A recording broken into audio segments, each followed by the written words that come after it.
नमस्कार सभी को। मेरा नाम नीता सन्ना है और मेरी हिंदी यूट्यूब चैनल पर आप सभी का स्वागत है। जो आज हम हिंदी व्याकरण के क्लास में सबसे आसान जो है सर्वनाम पढ़ेंगे, जिसको अंग्रेजी में कहते हैं प्रोनाउन कहते हैं। जो संज्ञा तक हमने पढ़ाई की, जो संज्ञा के स्थान पर प्रयोग होने वाले शब्दों को सर्वनाम कहते हैं। जो सर्वनाम की परिभाषा जानेंगे तो चलो। जो शब्द संज्ञा के स्थान पर यानी कि पहले आप जान लो कि संज्ञा क्या है। संज्ञा यानी कि किसी व्यक्ति, वस्तु, स्थान या भाव के बोध कराने वाले शब्दों को संज्ञा कहते थे। जो आज हम पढ़ेंगे उन्हीं संज्ञा के स्थान पर प्रयोग किए जाते हैं, उन्हें सर्वनाम कहते हैं। एक बार फिर से बताती हूँ, ध्यान से सुनो। जो शब्द संज्ञा के स्थान पर प्रयोग किए जाते हैं उन्हें सर्वनाम कहते हैं। यानी जो शब्द किसी नाम, व्यक्ति, वस्तु, स्थान के बदले प्रयुक्त होता है। जो मैं ऐसी डेफिनेशन में पढ़ाती हूँ तो आपको कब समझ में आता होगा। उदाहरण सहित समझाती हूँ, ध्यान से सुनो। जैसे कि राम बाजार गया, राम ने सब्जी खरीदी। हर वाक्य में एक आसान सा एक वाक्य है, राम बाजार गया और राम ने सब्जी खरीदी। जो एक ये वाक्य, दूसरा वाक्य पढ़ती हूँ सेम वाला, ध्यान से सुनो। राम बाजार गया, उसने सब्जी खरीदी। यहाँ जो है हर वाक्य में राम राम का शब्द दो दो बार हम प्रयोग करें और यहाँ क्या करें, राम बाजार गया, उसने सब्जी खरीदी। तो बच्चों, राम के बदले में यहाँ क्या प्रयोग हुआ, उसने। जो इसको हम क्या कहते हैं, सर्वनाम। जो राम के बदले में हम उसने शब्द का प्रयोग किया।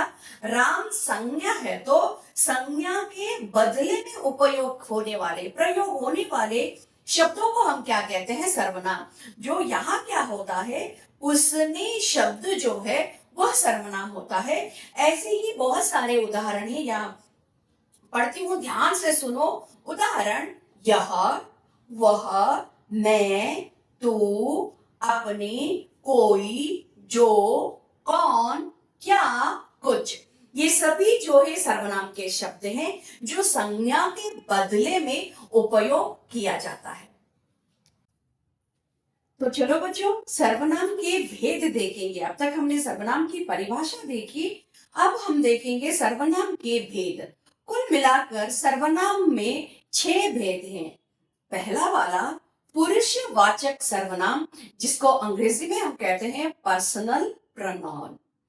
दूसरा वाला निजवाचक सर्वनाम, जिसको हम अंग्रेजी में कहते हैं रिफ्लेक्सिव प्रोनाउन।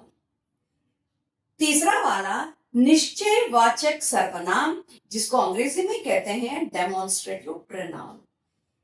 चौथा वाला अनिश्चयवाचक सर्वनाम, इनडेफिनिट प्रोनाउन। पांचवा वाला प्रश्नवाचक सर्वनाम, बहुत ही आसान वाला, आसानी से इसको पहचान सकते हैं। पांचवा वाला प्रश्नवाचक सर्वनाम, इंटरोगेटिव प्रोनाउन। छठा वाला संबंधवाचक सर्वनाम, रिलेटिव प्रोनाउन। जो कुल मिलाकर 6 भेद है। अब हम एक के बाद एक देखेंगे। पहला वाला पुरुषवाचक सर्वनाम अब हम पढ़ेंगे। जो चलो बच्चों, अब तक हमने सर्वनाम के भेद, दो कुल मिलाकर 6 भेद हैं, उनके बारे में जानकारी ली। जो एक एक के बारे में पूरी तरह से विस्तृत जानकारी अभी पाएंगे। पहला वाला पुरुषवाचक सर्वनाम, जिसको अंग्रेजी में कहते हैं पर्सनल प्रोनाउन। यानी कि जो बोलने वाले, सुनने वाले या किसी अन्य व्यक्ति का बोध कराए, उसको क्या कहते हैं, पुरुषवाचक। यानी कि उदाहरण, मैं यानी कि अपने बारे में बोलना, हम यानी कि बहुत सारे प्लूरल में इस्तेमाल करना, तुम जो सामने वाला है, सुनने वाला, उसको बोलना। अगर हमारे इज्जत देना है, हमसे बड़े हैं तो उनको भी क्या कहते हैं, आप। और किसी अन्य व्यक्ति यानी कि तीसरे पर्सन, थर्ड पर्सन के बारे में अगर हम बात कर रहे हैं तो वहां वह और वे का प्रयोग भी होता है, जो विस्तृत से जानेंगे। इसमें से 3 तरीके से हैं, 3 भेद हैं, उत्तम पुरुष, मध्यम पुरुष और अन्य पुरुष। उत्तम पुरुष यानी कि फर्स्ट पर्सन यानी कि मैं और हम। बोलने वाला अपने लिए प्रयोग करता है, यानी कि अब कि मैं वीडियो बना रही हूं, आप लोग सुन रहे हो, तो उत्तम पुरुष मैं और हम बहुत सारे हैं तो उसको बहुवचन रूप में हम का भी प्रयोग कर सकते हैं।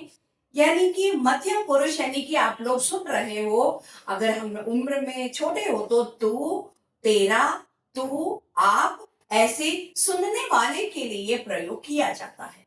जो कोई तीसरा व्यक्ति है जो हम नहीं जानते, मैं बोल रही हूं तो उत्तम पुरुष, आप सामने हो तो मध्यम पुरुष, और कोई तीसरे व्यक्ति के बारे में अगर हम बात कर रहे हैं तो उसको क्या कहते हैं, अन्य पुरुष। वहां वह, वे, उसका, वह का प्रयोग किया जाता है, किसी तीसरे व्यक्ति के लिए प्रयोग किया जाता है। बोलने वाले व्यक्ति के लिए है तो मैं और हम का प्रयोग होता है, यानी कि मैं जो नीता नीता हर बार नहीं बोल सकती, व्याकरण के हिसाब से देखेंगे तो कभी फर्स्ट जो हम बोलते हैं नीता जो पाठ पढ़ा रही है और मैं का ऐसा प्रयोग होता है, तो इसको हम क्या कहते हैं, पुरुषवाचक सर्वनाम में उत्तम पुरुष में मैं और हम का प्रयोग करते हैं। मध्यम पुरुष में तू, तेरा, आप का प्रयोग करते हैं। अन्य पुरुष में वह, वे, उसका, वह का इस्तेमाल कर सकते हैं। तो अब सर्वनाम का दूसरा भेद देखेंगे जिसको हम कहते हैं निश्चय वाचक सर्वनाम। नाम में ही है निश्चय, यानी कि यही वस्तु, यह ही, ऐसा निश्चित रूप से जो फला कहते हैं उसको क्या कहते हैं, निश्चय वाचक सर्वनाम, जिसको अंग्रेजी में कहते हैं डेमोन्स्ट्रेटिव प्रनाउन। इसकी परिभाषा देखेंगे बच्चों आप। जिन सर्वनाम शब्दों से किसी निश्चित व्यक्ति, वस्तु या स्थान का बोध होता है उसको क्या कहते हैं, निश्चय वाचक सर्वनाम। एक बार फिर से पढ़ती हूँ। जिन सर्वनाम शब्दों से किसी निश्चित यानी कि यही वस्तु, यही व्यक्ति या यही स्थान ऐसा कहते हैं ना, उसको क्या कहते हैं, निश्चय वाचक सर्वनाम। जो उदाहरण है इन निश्चय वाचक सर्वनाम में कौन कौन से उदाहरण आते हैं, यह, वह, अगर बहुवचन में है तो ये, वे आते हैं। तो इसके वाक्य बनाते वक्त हम कैसे बनाएंगे, वाक्य में यह मेरी किताब है, मतलब ये किताब मेरी ही है, इसमें कुछ गुंजाइश नहीं है, ऐसा। तो सेकंड वन आता है वह घड़ी खराब है, वे किताबें मेज पर हैं, अदरवाइज ये किताबें मेज पर हैं, ऐसा भी कर सकते हो आप। तो चलो बच्चों, सर्वनाम का तीसरा अनिश्चय वाचक सर्वनाम, इसके बारे में पढ़ेंगे। इसको अंग्रेजी में कहते हैं इनडेफिनेट प्रोनाउन।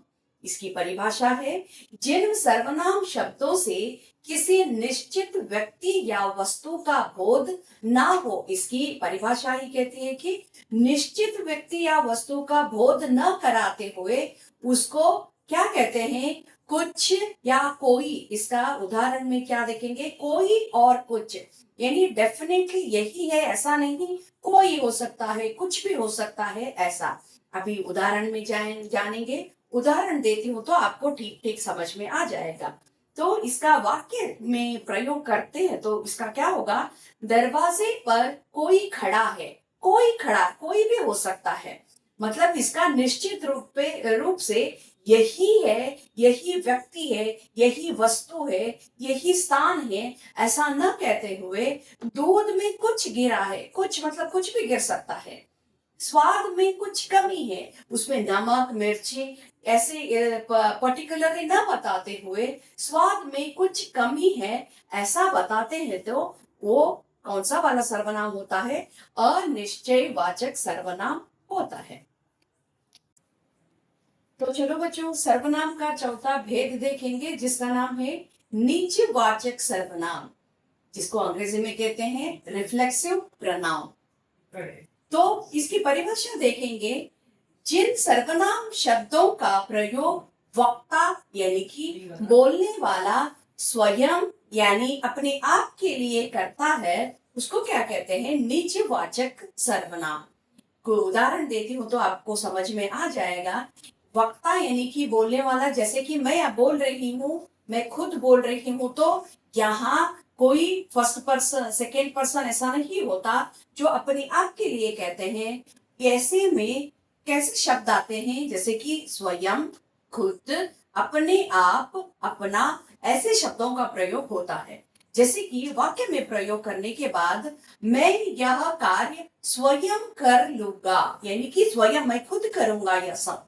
किसी दूसरे व्यक्ति, सामने वाले व्यक्ति को न कहते हुए वाक्य में अपने आप का होता है तो उसको क्या कहते हैं? निजवाचक सर्वनाम। दूसरा वाला उदाहरण देखेंगे। मैं अपने आप चला जाऊंगा, मैं खुद चला जाऊंगा।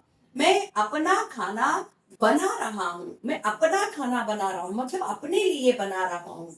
अपने आप चला जाऊंगा, स्वयं कर लूंगा, ऐसे शब्दों का प्रयोग होता है तो वह किसके लिए उदाहरण है? निजवाचक सर्वनाम।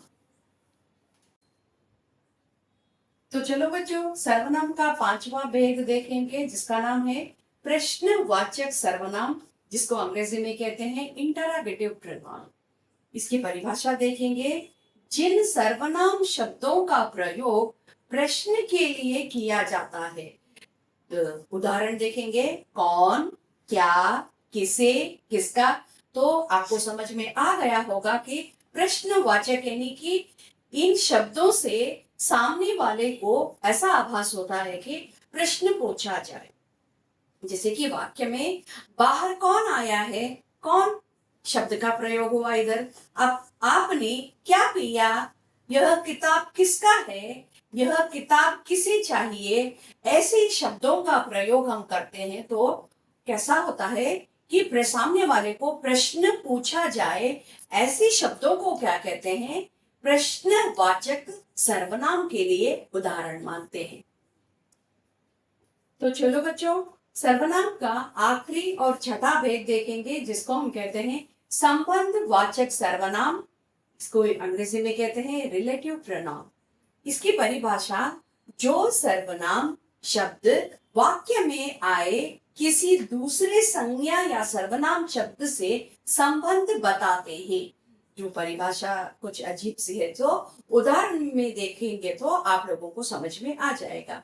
उदाहरण है जो, सो, जैसा, वैसा, जिसकी, उसकी। जो एक ही वाक्य में दो दो आते हैं तो उसको क्या कहते हैं? संबंधवाचक सर्वनाम। इस सर्वनाम में हमेशा दो शब्द मिलेंगे। एक ही सर्वनाम के जो, सो एक ही वाक्य में आते हैं। इस सर्वनाम में हमेशा दो शब्द मिलेंगे और दोनों शब्द एक ही व्यक्ति के लिए होंगे। तो उदाहरण बताती हूं तो आपको समझ में आ जाएगा। तो अब संबंधवाचक सर्वनाम का उदाहरण देखेंगे। जो जो प्रयत्न करेगा सो फल होगा। जिसकी लाठी उसकी भैंस। एक ही वाक्य में जिसकी भी आया और उसकी भी आया, एक ही वाक्य में आता है। मतलब ये हुआ कि लाठी जिसकी है उसी की भैंस, यानी कि सर्वनाम शब्द वाक्य में आए किसी दूसरे संज्ञा या सर्वनाम शब्द से संबंध बताते हैं। इस वाक्य में जिसकी लाठी है उसी की भैंस है, ऐसे एक संबंध बताते हैं। जो प्रयत्न करेगा, प्रयत्न जिसकी होती है उसी का फल सफल होगा, वही व्यक्ति सफल होगा। जो पढ़ेगा वह बढ़ेगा, जिसकी लाठी उसकी भैंस।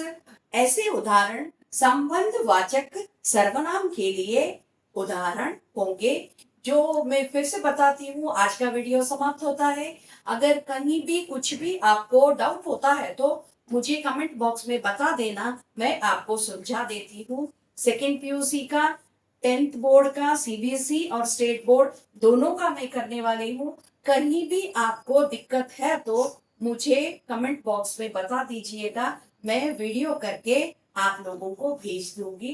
धन्यवाद।